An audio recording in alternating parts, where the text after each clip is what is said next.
Welcome to the end, guys, or at least close to the end. We're gonna try and finish this playthrough, and we're gonna see if we can do this game properly. Now that I have the rhino. Oh, nope. Definitely need to change things up a little bit. So, understand several things. The reason why I think Lincoln adopted the much more, anti-slavery kind of cause and message ultimately was because a lot of people voiced support for it. He ended up gaining a lot of support actually because of it. People who might have been hesitant north and south ultimately were kind of just like, if this guy's gonna put his money where his mouth is, and I like where his head's at, But it's a little more difficult to try to rationalize, I guess, or to really explain it. There's a bunch of things that he did during his presidency. A lot of issues with the Constitution. He basically suspended like half the Constitution. And did very tyrant things. Let me just point that out. People will try to justify it because of the issue of North and South, and it is a very tricky situation that I think a lot of people who are, more along the lines of constitutional, like Constitution first and foremost, always, no matter what, I think are always going to have issues with Abraham Lincoln, including myself. I don't like things that he suspended. Obvious things like habeas corpus, but like he largely suspended like literally the First Amendment in various different places all across the country. I'm like, that's not what you want. And in fairness, a lot of these people were confirmed to be like real big Democratic supporters, secession people who were living in the North,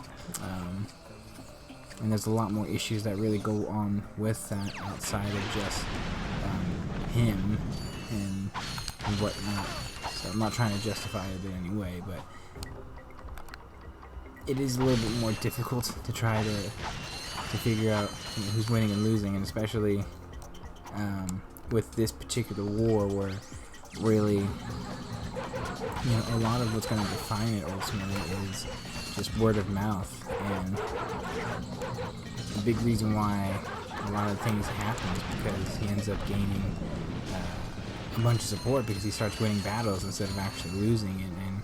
And morale's a real big thing in this particular war, so one could argue that the justification for a lot of things that he did ultimately is because of morale and because he wants to preserve things and have a real winning shot at it. Damn it.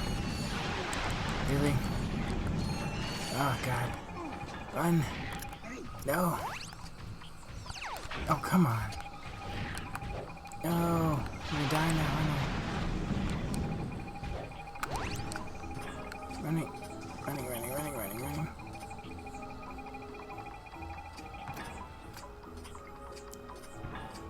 Cannot die. Okay, you see me? It's not market. Sweet. That worked out pretty well. Can't get me, son. Can't get me.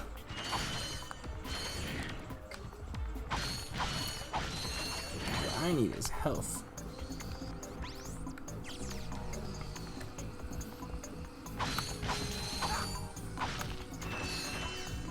Now, several other things you should probably also understand, I think inquisitively, is that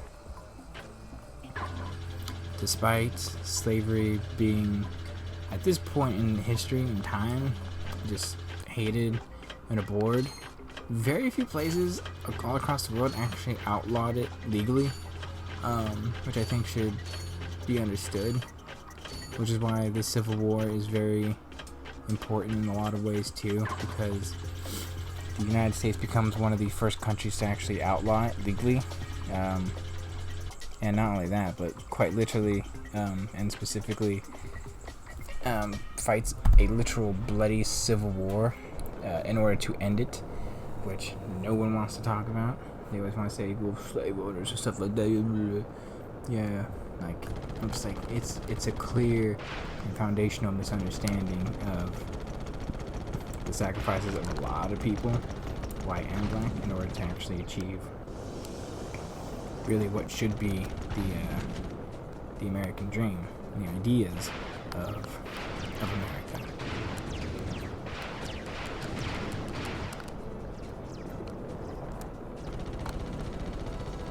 Which no one wants to talk about, but I digress.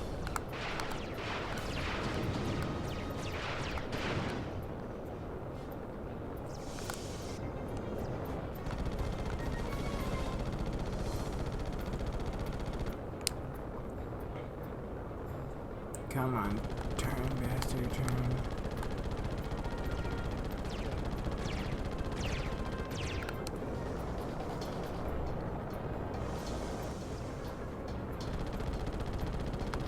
Ooh, health.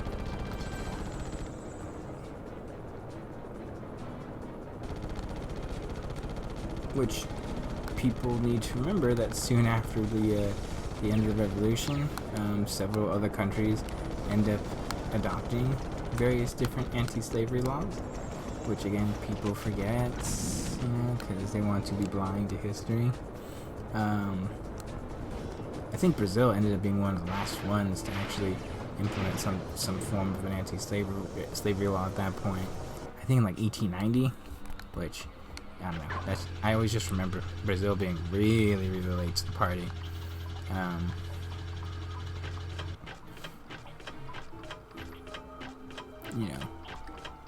And I think there has to be a fundamental difference between that. Most societies had largely outlawed it in the sense of a social sense, but actually not made it foundationally illegal, which I think, you really need to understand that. It's like, oh, you barbarians, we stopped having slaves and all that, but you didn't make it illegal. Like, when I mean illegal, I mean like actually illegal.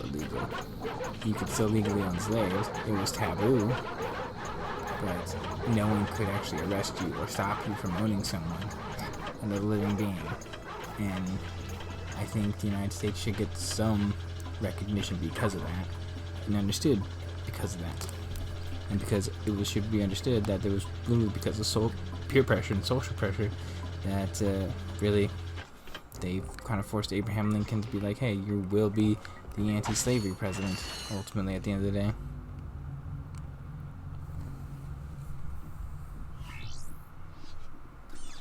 Tonight on Blind TV, the event you have all been waiting for, the total annihilation of an entire planet. Witness the power, the destruction, and the nothingness that follows. So join Ultimate Supreme Executive Chairman Drek as he pushes the button that ends one world and begins another. Then, stay tuned for the galaxy's funniest superhero bloopers featuring Captain Quark. Oh, Quarky boy. Now we know where he is. Let's get him. Ow. Planet Belden. I could get more bolts, but I think that's largely it. This part.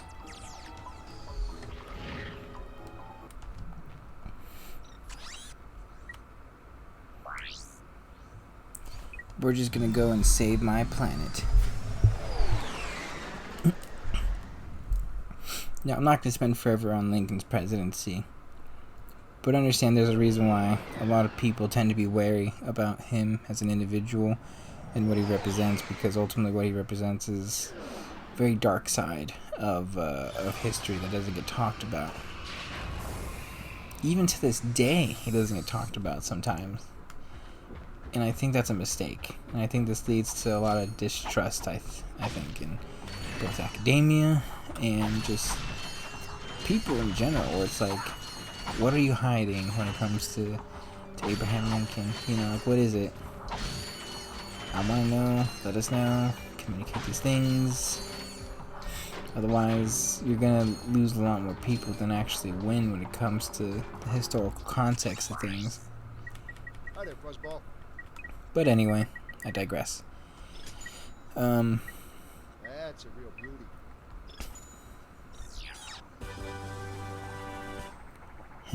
Won't be able to shoot me now.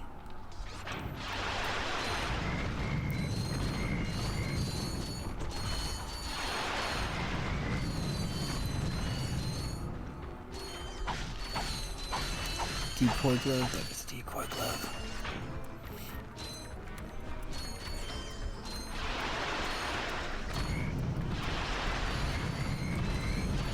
Just keep firing, just keep firing, firing. Now, Abraham Lincoln, during this, but we're just gonna get to it. We're gonna get to the Civil War. Economically speaking, things were, well, whatever you expect with wartime efforts, not particularly the best. And the economy had to change because of the realities that we're fighting a war. So, you know, we're gonna obviously be more well stocked and have, you know, conscription and all that in order to boost troop numbers.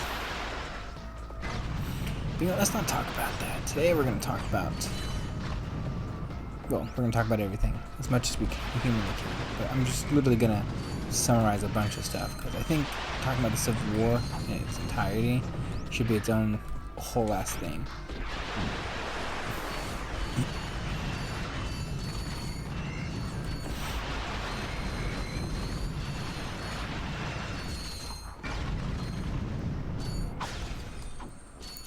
So first and foremost,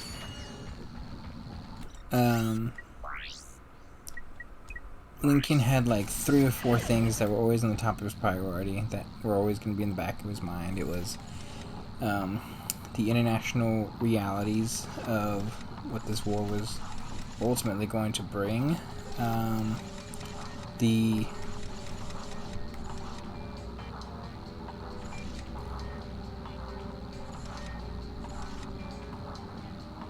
diplomatic issues that were going to be arising because of this war from the international stage. So he was always pretty aware of a lot of the things.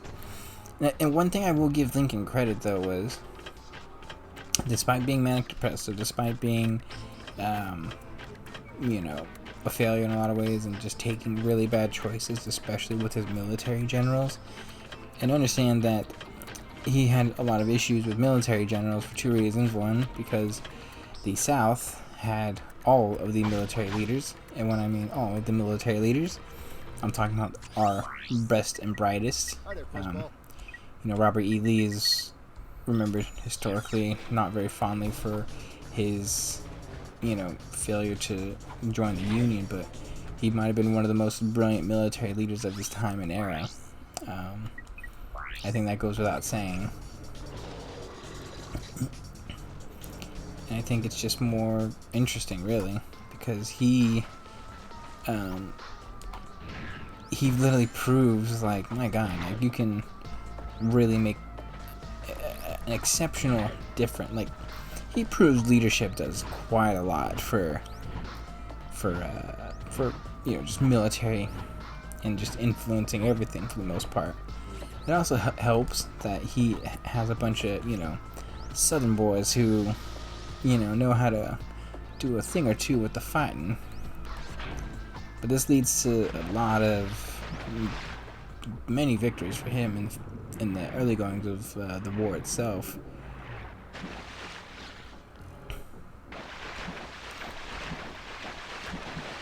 Oh, crap.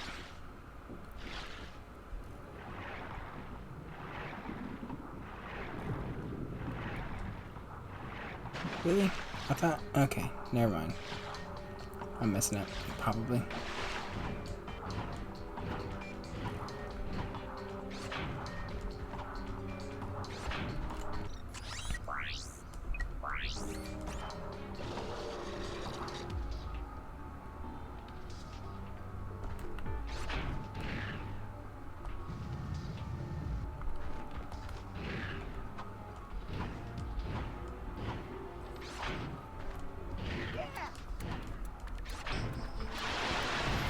But point being, he doesn't have the best of military leaders.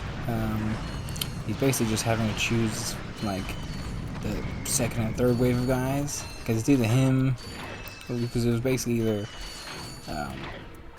Mr.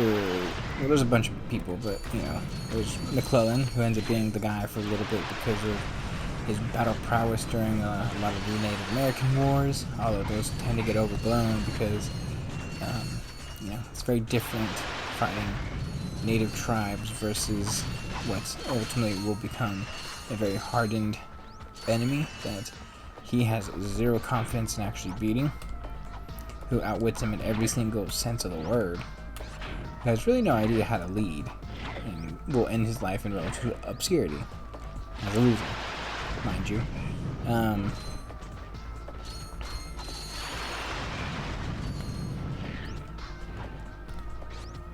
But for this is well before Grant, by the way. But he's always aware. He's always had a bunch of vigor for understanding the political realities and the military realities of what was going to occur, what was always going to happen. He understood how it looked internationally. He understood how it looked from the populace. I mean, the one thing I would absolutely give him credit for, above all else, is that the man was acutely aware of the situation that was constantly going on around him, almost to much of his detriment, at least physically speaking. Like, you know, and I think it tends to get overblown sometimes when people are like, oh, he aged visibly in the office because of all the wars and yada yada yada. And it's like, you know, I'm like, well, yeah. I also think it's just getting old will, you know, getting old will do that to you. Like, I don't know what y'all want when it comes to stuff like that. It's like, yeah, he's old. Like, you know, he's no spring chicken.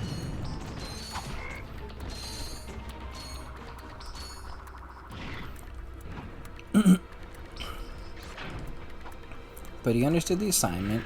Now, whether or not he breaks the very foundation of this country in order to do so, in terms of restricting constitutional processes, etc., among other things I don't want to get talked about. But, and I think a lot of people need to understand that a big reason why, in particular with him, I tend to look at it as like real negative is just because, like, he, again, had correspondence with a lot of people. He was a hippie, and he wanted to try to figure out all these things in order to actually save the Union, but also because he wanted America to be a much different country and a different place.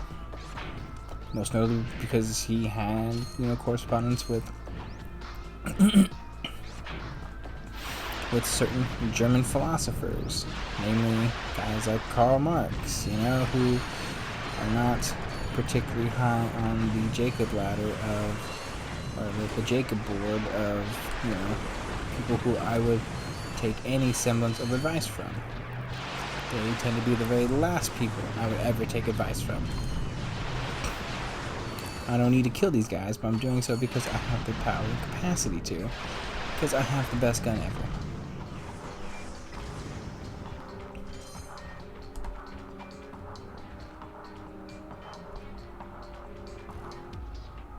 Make sure. Oh well. I just want to make sure there's no Sharky boys in here. Now things go pretty poorly in a bunch of different ways, and because they're losing the war on top of a bad economy and, let's say, just difficulties overall that Lincoln is facing, this leads to most, like, if people were polling that election of 1865, you would have said Abraham Lincoln is like almost dead in the water unless things drastically change in terms of an actual re-election bid. And it wasn't like he wasn't trying. He was absolutely trying. He was just making poor choice after poor choice and decision over and over and over again, almost like dude was incapable of making any semblance of a good, reasonable decision, which leads to a bunch of different problems. But he's just sucking. Let's just call it what it is, unfortunately. And he's not doing as well as he probably should. And this leads to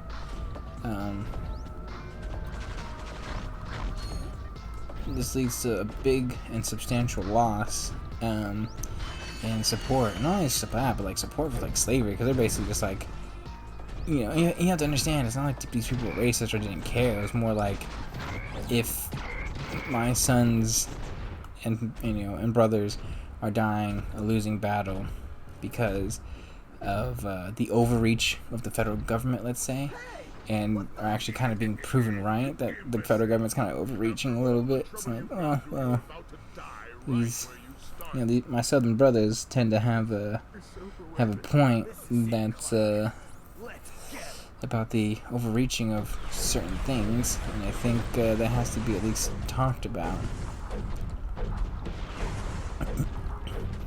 Yeah, Drek, whoop that ass.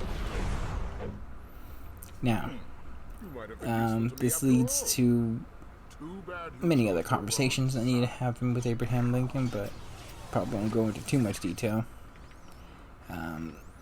But, you know, during this time, Abraham Lincoln sucks. I believe he loses one of his sons, or no, getting way off topic. He doesn't lose any of his sons at this point. The two sons that survive him are still alive, but he's just going through a lot. And Mary Todd's not doing too hot. She's kind of losing her mind too. You know, I think the movie Lincoln is not obviously the most accurate portrayal ever, but I do think that it does get at least certain characterizations of Abraham Lincoln pretty fairly and pretty accurately, which I think are fair. Although it's a Steven Spielberg movie, so it's probably going to be far more sappier than it actually is, and or should be. And can I just say, like, the casting of Joseph Gordon-Levitt as like Robert Todd, I think it's pretty spot on. I'm not gonna lie. I think that's a pretty good casting decision. But ultimately, he was having issues, and then it just reaches a boiling point where he dismisses McClellan, and he's still just going through pretty much every single general he has in order to try to basically win this war. And it gets to a point where the only guy that's actually even doing anything is this relative unknown in the Midwest. That is Ulysses S. Grant, whose nickname is Unconditional Surrender Grant. I don't know if he picked it himself, but it's a funny name. He then basically just has him lead the Union Army, and the reason why Grant does well, which I'll get to when I talk about Grant, is because of the sheer reality that he was Unconditional Surrender Grant. He quite literally, instead of the more pragmatist and patient and extraordinarily cautious outlook that his predecessor McClellan had, he was like, I have 3 times the troops that the South does.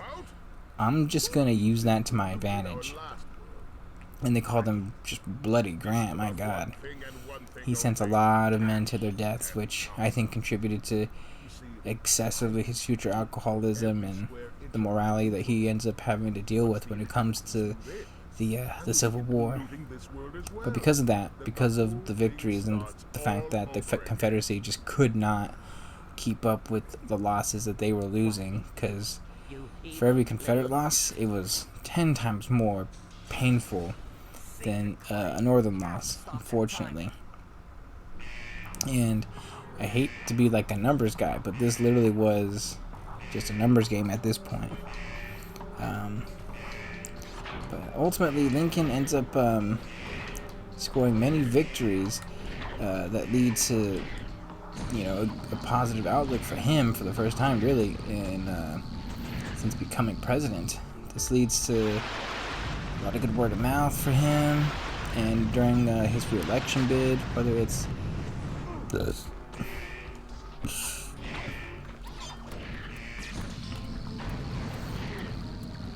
during his re-election bid in 1864, 1865, he ends up winning pretty handily in that re-election bid.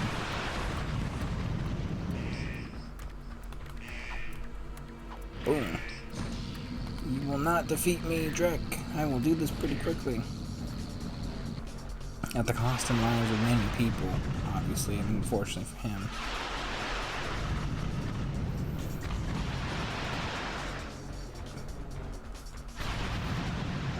Now, just to basically end, because this game's almost over, to be honest with you.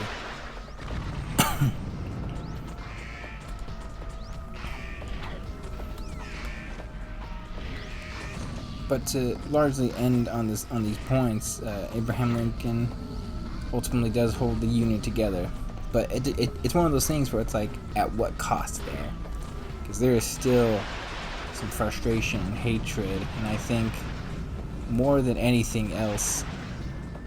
Oh. Did my game freeze? This is not good. It's actually quite embarrassing, to be honest with you.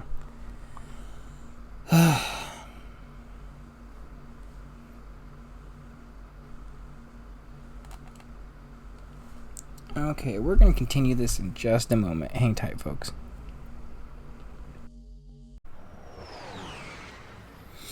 Welcome back, folks. It looks like I'm going to have to redo this entire last part one more time, which is really, really annoying. But I guess it'll give me some more time to expand on Abraham Lincoln a little bit. And we're just going to speedrun this last part, to be brutally honest with you. On the bright side, I do think I keep most of my money, so if there is any semblance of a good thing, it is that.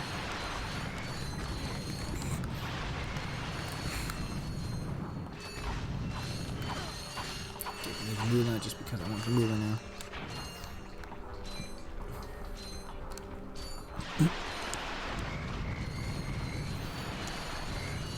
But largely, the war changes, he disbands McClellan, Grant, brutally delivers him many different things, and throughout his presidency there's the great historical events that we learn about over and over and over and over and over and over again, like Gettysburg Address, among other things he's known for.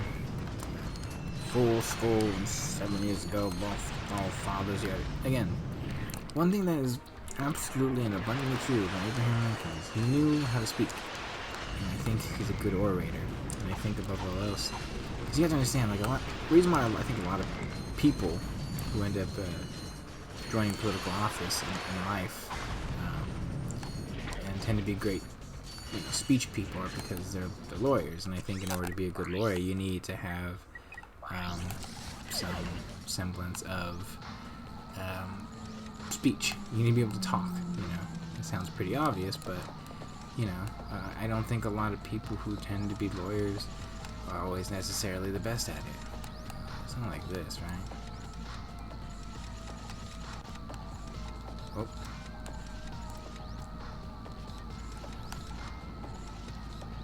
God, why do these controls just not want to work for me? This game is so frustrating sometimes. What am I doing? There we go.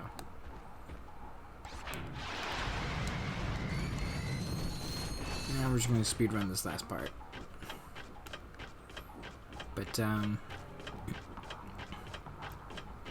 again, a great orator, a great speech writer to a certain degree, and a very intellectual man. He knew, his own hubris at the very least more than most people, I would probably say.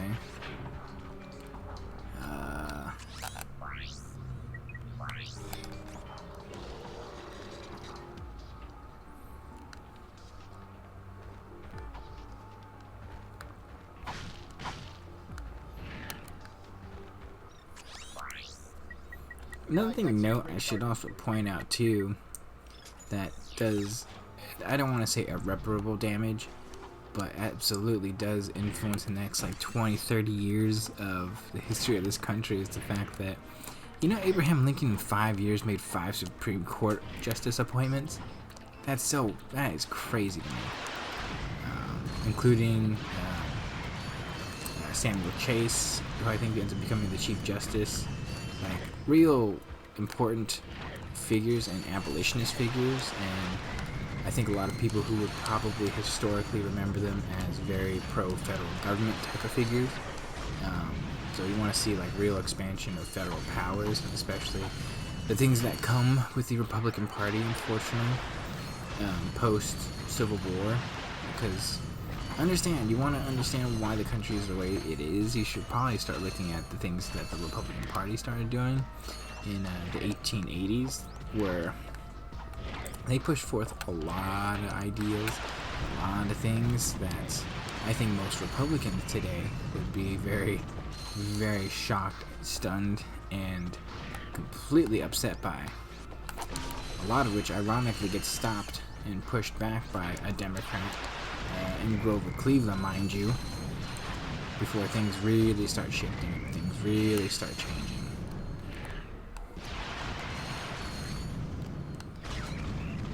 That doesn't mean it's always ubiquitously like, oh, this is X, Y, and Z, this is what happened, yada yada, because like parties and all that, like it's so much deeper than that. But you want more of a simple, clear, and at the very least just an explanation of things, then look no further. Can I do that? Nope. Just do that. There we go.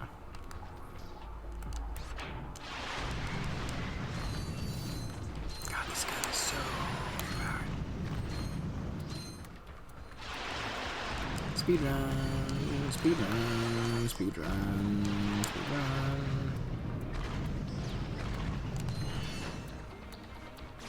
Hopefully the game doesn't freeze again.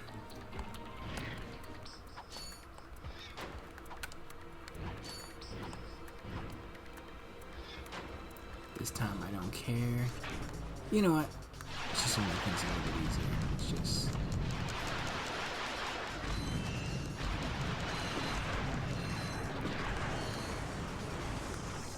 Okay. Now we're gonna make Giant Clank again.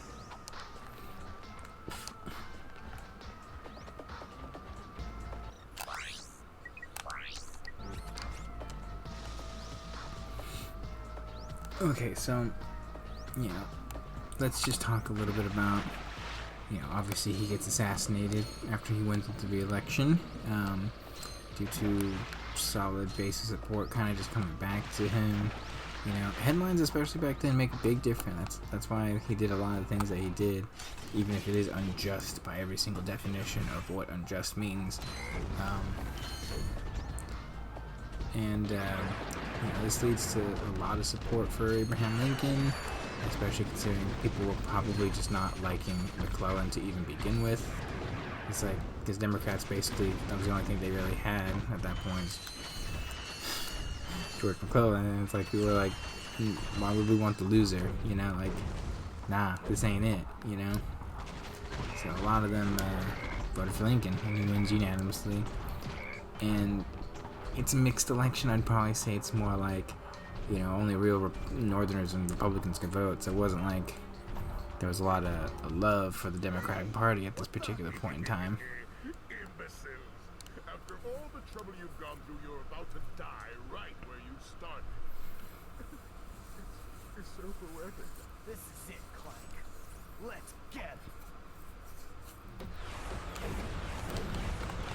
it. Hoo, ha, hoo, hoo, ha, hoo, hoo, ha, hoo, hoo, ha, hoo, hoo. You might have been useful to me after all. Too bad you chose the wrong side. Drac, you bastard. I'm gonna beat you again. Beat you off with both hands, bro.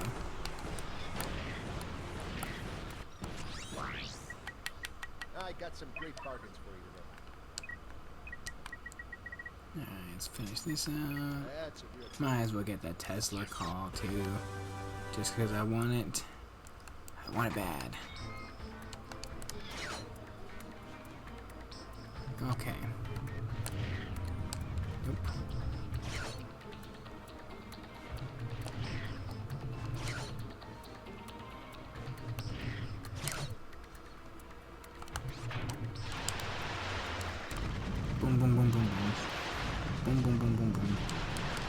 boom, boom, boom. Death to Drac.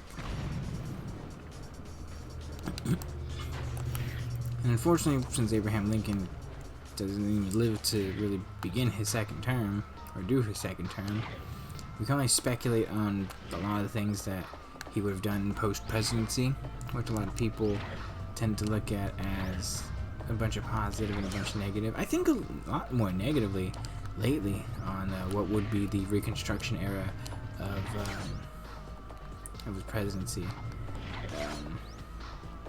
Depends on how you want to look at it, though. What am I doing?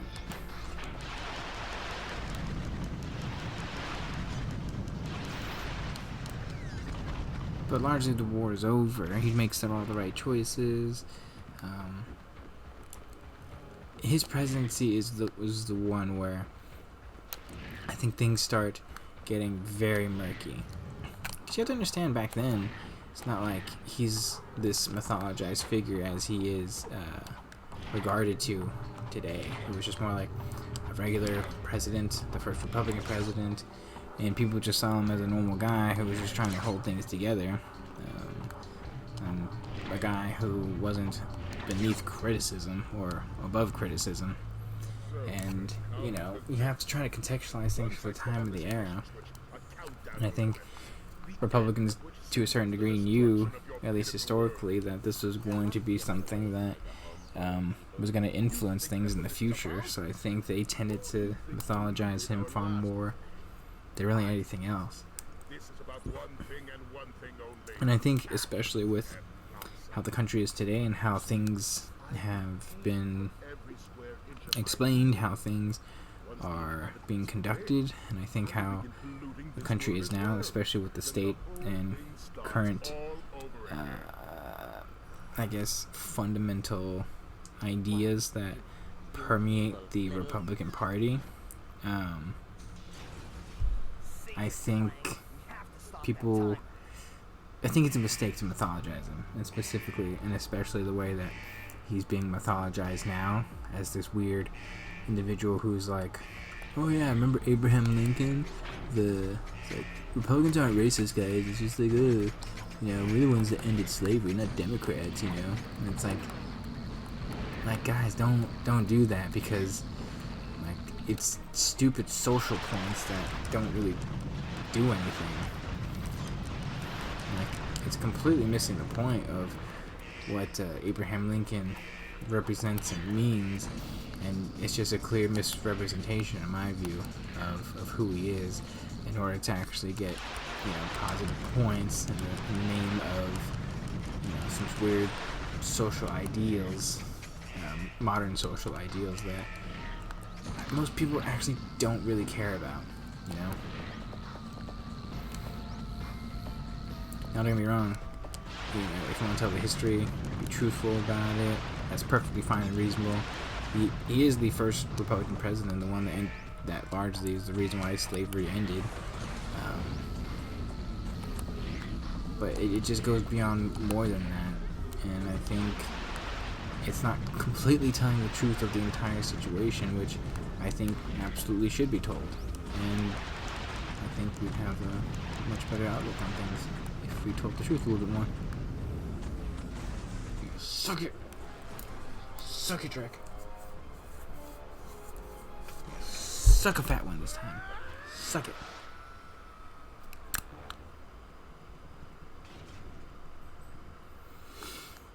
How would Reconstruction have gone? To be honest, I read quite a few books. It was either going to go one of two ways. It was either going to be just a complete and utter just dismantling of the South and rebuilding it, or it was going to largely go the way that it ultimately went, which was, we're going to rebuild things, we're going to get each state back into the Union if you just sign all these pledges. Like, this is the way it's going to go, guys, and like, we want to be unified as a nation.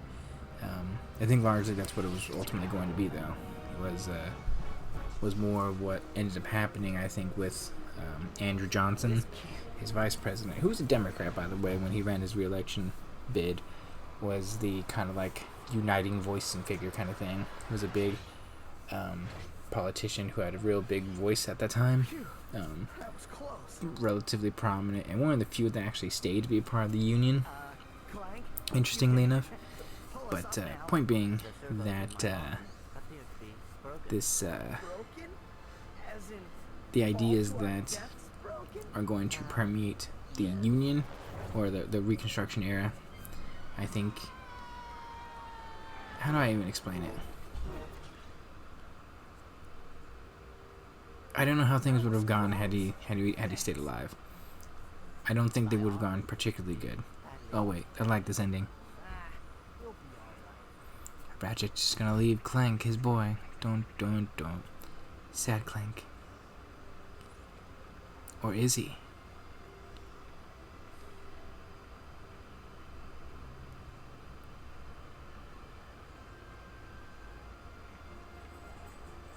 Hey, Tin Can!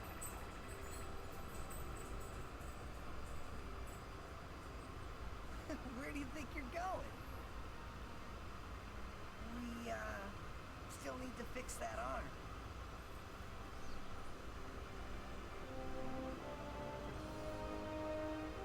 Friends for life.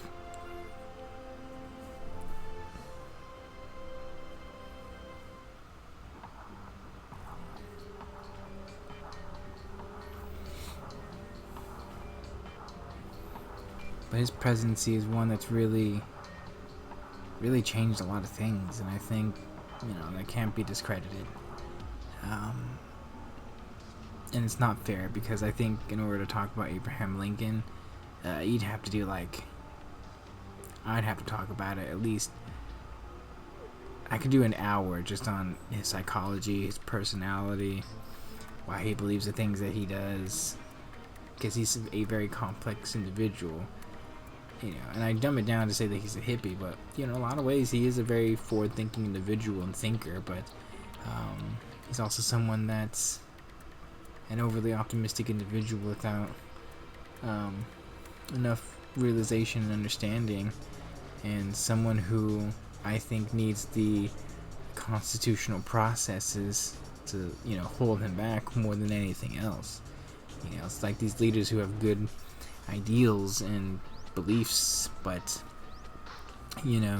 might be overzealous and overstep so many lines that you lose really the fact and reality of why they were even doing the things that they were doing to begin with. So that's just my 2 cents, guys. I think we're gonna end it here. I hope y'all liked this game. Do you have a problem with unwanted hair? Is painful itching in your nether regions causing you undue embarrassment? Do you just plain stink? Then you Spoiler alert, we are going to be playing the sequel and several other sequels eventually. Hi, I'm Steve McQuark, and this little baby can take care of any grooming needs that are just too much trouble for you to handle yourself. Allow me to demonstrate. Yeah. Dishonored 2 will be coming down the pipeline pretty soon. Oh, mommy. Turn it off! Turn it off! I think we're probably going to end up doing,